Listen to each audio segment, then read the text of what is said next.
जय जगन्नाथ सांग मैंने राधे राधे। आज आम बनइबा आयुर्वेदिक फेस जेल जोटा कि आम डे नाइट उभय यूज कर गोटे फेस जेल मुझे आज बनई देखेबी। तो तापाई आमर जहाँ जहाँ सामग्री दरकार मुझे प्रथम कही रखुची। तो वीडियो को स्किप न करके लास्ट पर्यंत देखिए। जदि वीडियो आपण हेल्पफुल लगे ताले प्लीज लाइक करेंगे, शेयर करेंगे, चैनल नुआ थे चैनल को सब्सक्राइब करेंगे।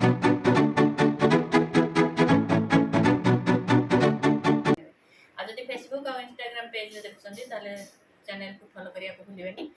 आयुर्वेदिक कॉस्मेटिक जहाँ भी हो आम जेहेतु स्किन आमर बनइबा तो से हाइजीन प्रति आम प्रथम ध्यान देवा। तो से आमर ग्लोव्स निहाती दरकार। ग्लोव्स पिंधिकी आम बनइबा आउ ता सहित आम जेहेतु फेस जेल बनइबा तो से आमर दरकार एलोवेरा जेल जेकोसी ब्रांडर आपण मैंने नहीं पारे नचेत आपण मैंने नेचुरल आमर एलोवेरा जेल नहीं पारे। मुझे नहीं हिमालयर आपण मैंने जेकोसी ब्रांडर नहीं पारे। ये अच्छी 100 ग्राम नहीं एलोवेरा जेल ता सहित आमर दरकार ये अच्छी turmeric powder, white turmeric powder ता सहित नीम पाउडर ता सहित ऑरेंज पील पाउडर ता सहित आमर बीटरूट पाउडर तापरे आमर ये रहिला एलोवेरा पाउडर ता सहित आमर रहिबो जेहेतु ये रहिबो कुमकुमादी बेस रो कुमकुमादी फेस जेल। तो कुमकुमादी रो अर्थ होची सैफ्रन। तो से आमर मेन इनग्रेडिएंट्स यार रहिबो फास्ट इनग्रेडिएंट्स आमर एलोवेरा जेल सहित फास्ट इनग्रेडिएंट्स आमर रहिबो सैफ्रन ता सहित आम एसेंस जेकोसी एसेंस आम यूज करिपरिबा। तो एठी मु नेछि टी ट्री एसेंशियल ऑयल आपण माने चाहिए लैवेंडर भी यूज करिपरिबे, रोज रो भी यूज करिपरिबे, रोजमेरी रो एसेंशियल ऑयल मते यूज करिपरिबे। आपण मानकु जो जेकोसी एसेंस पसंद से एसेंस आपण माने यूज करिपरिबे। ता सहित आमर दरकार गोटे मेजरिंग स्पून जहाँ भी आम बनइबा आयुर्वेदिक प्रोडक्ट तो measuring spoon, measuring cup, measuring weight machine आपण माने यूज करवा निहाती जरूरी। कारण जदि भागमाप कम बेसी हुए ताले आमर सबकिछि प्रोडक्ट बिगड़ी जीवो। तो से आम मेजर करी सब जिनस आम यूज करवा। तो एठी मु आपण मानकु जहाँ भी प्रोडक्ट आपण सहित शेयर करी जहाँ भी बनई आपण मानकु देखैबी। तो जेहेतु मु सर्टिफाइड अच्छी आयुर्वेदिक रो तो से आपण मानकु बनई देखुची। तो आपण मानकु जदि पसंद आसे ताले आपण माने जदि ए वीडियो आपण मानकु भलो लागे ताले आपण माने निजे मध्ये घरे बनई पारिबे। तो से आम पाखरु ऑर्डर करके मध्ये नहीं पारिबे। तो चलंतु देरी न करके आज वीडियो स्टार्ट करिबा। आम एठी नेइजे एलोवेरा जेल 100 ग्राम मु नेइची। देखो आपण मैंने चाहिए जेकोसी एलोवेरा जेल नहीं पारे। फ्रेश एलोवेरा आपण मैंने जेल बनई के यूज करें। आपण मैंने जदि अधिक क्वांटिटी बनाऊँगी ताले जेकोसी गोटे कंटेनर सफा कंटेनर रे आपण मैंने बनइबे। जेहेतु मु 100 ml बनइबी 100 ग्राम बनइबी तो मु एई कंटेनर रे बनइबी। तो देखो ये अच्छी जेल आमर एलोवेरा जेल 100 ग्राम ता सहित आम बीटरूट पाउडर ऐड करवा। बीटरूट पाउडर रे कैल्शियम भरपूर मात्रा कैल्शियम थाए जोटा कि आम त्वचा स्किन को हाइड्रेट कर ग्लो दब आउ नेचुराली गोटे ग्लो दब आ पिंक कलर कलर माने पिंक आनिब आउ व्रण हवा को रोकिब। तो आम एठी नबा देखो ये अच्छी छोट स्पून मु सबुठु छोट टेबल स्पून यूज करिछि जोटा कि 1/4 टेबल स्पून बा 1.25 ml। तो से आम यूज करवा बीटरूट पाउडर। देखो बीटरूट पाउडर पूरा आम गोटे स्पून ए दबा।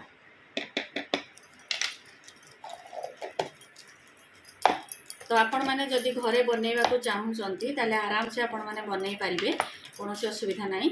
जदि आम पाखरु नबा को चाहूँगी ताले मध्य आम पाखरु नहीं पारिबे। तापर नेक्स्ट आसला आमर orange peel powder. Orange peel रु मध्य आम कैल्शियम पाइबा। ये आमर स्किन को ग्लो करिवो, कला दाग को दूर करिवो आउ व्रण को दूर करिवो ता सहित टैनिंग हवा को दबनी ता सहित स्किन को आमर सॉफ्ट करिवो। तो से आम ये यूज करवा ऑरेंज पील पाउडर से मध्य दबा आम 1.25 ml बा 1.25 ग्राम। देखो एतिकी गोटे स्पून ये देले आम ऑरेंज पील पाउडर। तापर नेक्स्ट आमर आसला नीम पाउडर आपण मैंने जानते लिंब आम शरीर त्वचा केते उपकारी तो ये आमर व्रण को रोकब कौन प्रकार स्किन इरिटेशन स्किन एलर्जी हवा को दबनी तो सी आम से सेम क्वांटिटी यूज करवा ये रहा नीम पाउडर ये सबू नेचुरल अच्छी आपण मैंने चाहिए यार रो नहीं माने पत्र नहीं कि आप ड्राए करके पाउडर यूज कर बन पारे सेमती बीटरूट को ड्राए करके आपण मैंने पाउडर बन पारे किंतु ये मो पैकेट वाला नहीं आपण मैंने चाहिए घरे बन पारे तापर स्किन को आमर दाग विहीन करने आउ स्किन रे गोटे त्वचा आमर चमक आने ग्लो आने फेयर करने स्किन को आम यूज करवा टर्मेरिक पाउडर ये नेचुरल टर्मेरिक नुह नॉर्मल टर्मेरिक नुह ये अच्छी वाइल्ड टर्मेरिक जोटा कि ये आमर बहुत प्रकार औषधीय गुण रे ये भरपूर तो आम देचे से ही गोटे स्पून आम दबा टर्मेरिक पाउडर ता सहित आमर लगे एलोवेरा पाउडर जेहेतु मो एलोवेरा जेल बेस रे या बनई तो एलोवेरा पाउडर को आम स्किप करवा एलोवेरा पाउडर कौन आवश्यकता दरकार नहीं आमर एठी तापर आम एठी नबा सैफ्रन देखंतु सैफ्रन केते मात्रा रे सैफ्रन मु देछि एठी 7-8 धागा बा 10 धागा जेहेतु ये कुमकुमादी बेस रो आमर जेल क्रीम रोची एथिरे आमे सैफ्रन निहाती दबा सैफ्रन को आपण माने स्किप करिवेनी सैफ्रन एथिरे कॉस्टली रोची हेले भी आमे सैफ्रन यूज करिबा कारण ये आमर स्किन को बहुत ग्लो दबो आ बहुत प्रकार बेनिफिट आमे एथिरु पाई परिबा तापर लास्ट रे आमे एथे यूज करिबा एसेंशियल ऑयल मु नै टी ट्री एसेंशियल ऑयल आपण माने चाहिए जे कोनोसी एसेंशियल ऑयल यूज करि परिबे टी ट्री एसेंशियल ऑयल मध्ये आपणकर स्किन पाई बहुत उपकारी आ ये आमर स्किन को हेल्दी रखिबो आउ ग्लो दबो आ व्रण को आसिया पाई रोकिबो तो एथिरे आमे टी ट्री एसेंशियल ये खाली एसेंस दबनी ये आमर त्वचा पाई बेनिफिशियल रहइबो तो एथिरु मु 5 ड्रॉप देबी 1 2 3 4 5 ड्रॉप देली टी ट्री एसेंशियल ऑयल एबे आमे याकू भल भाव मिक्स करनबा जेते बेले भी आपण माने कोनोसी स्किन केयर प्रोडक्ट बनाउचंती ग्लोव्स पिंधिबा निहाती जरूरी कारण हाइजीन प्रति जदि ध्यान न दबा ये आमे रखिकी जेहेतु यूज करिबा हमर ये 1 मंथ 2 मंथ जीवो तो एथिरे कोनोसी प्रकार रो जे फंगस न हो कोनोसी ये आम स्किन को कोनोसी क्षति न पहुँचाऊ से आमे साफ सफाई प्रति निहाती ध्यान दबा जरूरी तो जिते बड़े भी आपण मैंने स्किन केयर रो कोनोसी क्रीम बनाउचंती सेते बेले आपण मैंने ग्लास जार यूज करि परिबे ग्लास रो बाउल यूज करि परिबे नचेत प्लास्टिक रो यूज करि परिबे नचेत आपण मैंने बोरोसिलिकेट रो यूज करि परिबे किंतु स्टील रो बा लोहा रो कोनोसी प्रोडक्ट आपण मैंने यूज करिवेनी आ स्टिक साहाଯ୍य रे आपण मैंने ताको मिक्स करिवे तो एठी मो गोटे आइसक्रीम स्टिक जोडा हमरो बाजार रे मिले से स्टिक मु नेछि तो स्टिक रे आमे ताको भलो भाबरे मिक्स करनबा भल भाव में मिक्स करवा जमती कि कौन सी लम्स रही तो ये आमर आम जदि घरे होममेड आपको आम बनईकी यूज करुँचे आपण मैंने जानीपर ये केमिकाल रहित केमिकाल कौन सी ए मिसिनी तो आपण मैंने या नेचुराली घरे बनातु आ यूज करूँ जदि आपण मैंने आम पाखर ऑर्डर करने को चाहते आपण मैंने आम पाखर ऑर्डर करें बहुत लो प्राइस आम आपण जोगे पारू आपण मैंने आम पाखरे सबु प्रकार आयुर्वेदिक प्रोडक्ट पाइबे साबुन फेस वाश आमर क्रीम ऑयल शैम्पू सबु प्रकार आपण मैंने प्रोडक्ट आम पाखरे पाइबे ये आपण मैंने यूज करंतु गोटे मास यूज कला परे आपण मैंने जानी परिबे ये आम त्वचा पाई केते बेनिफिशियल तो जोटा आम मार्केट रू आणती से केमिकाल मिसी थाए किंतु एथिरे कोनोसी प्रकार आमर केमिकाल मिक्स होउनी मु आपण माननकु लाइव देखैली कोन एथिरे मिक्स कली सब देखैली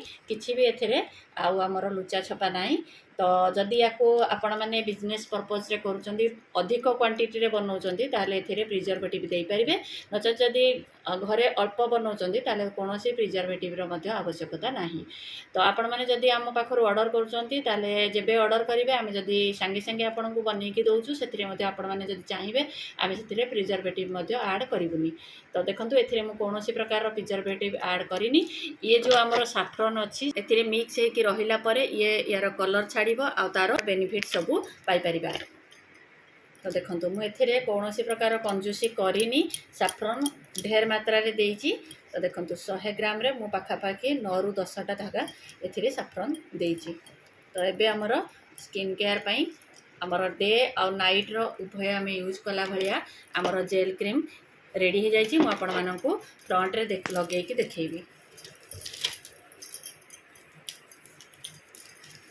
तो देखंतु आपण माने जत्ते बेले भी यूज करिवे सफा स्किन रे एमती नै कि आपण माने सर्कुलर मोशन रे आकु लगेबे। तो देखंतु ये आपणकर स्किन रे पूरा ऑब्जर्व हे जिवो आ बहुत बेनिफिशियल रहिबो आपणक स्किन पाई। तो देखंतु मु आपण मानकु लगे कि देखुची आपण माने लाइव जानि परिबे यार फरक। जिते बेले भी आपण माने यूज करेंगे ताकू सर्कुलर मोशन रे ऑब्जर्व हवा पर्यंत आपण मसाज करेंगे। तो देखंतु देखिए कि आपण माने जानि पारुथिबे फरक।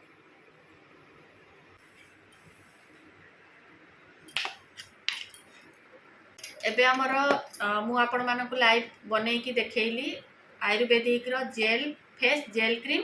तो आपण मैंने जदि आम पाखर ऑर्डर करने को चाहते ताले स्क्रीन में दि जाइए नंबर रे कांटेक्ट करके आपण मैंने ऑर्डर करेंगे। और जदि निजे घरे बनवा चाहते ताले बनै पारे। तो आज वीडियो जदि आपण मानक भल लगी था प्लीज लाइक करेंगे शेयर करेंगे और चैनल नुआ थे चैनल को सब्सक्राइब करने। आग को मुझे सहित स्किन केयर रो बहुत प्रकार प्रोडक्ट रो वीडियो आपण मान सहित शेयर करी। तो आपण मैंने आम वीडियो देखंतु लाइक करंतु शेयर करंतु। तो आज ब्लॉग्स को मुझे शेष करुँची पुणी देखा आउ एक नुआ ब्लॉग सहित से पर्यंत रोची। जय जगन्नाथ। राधे राधे।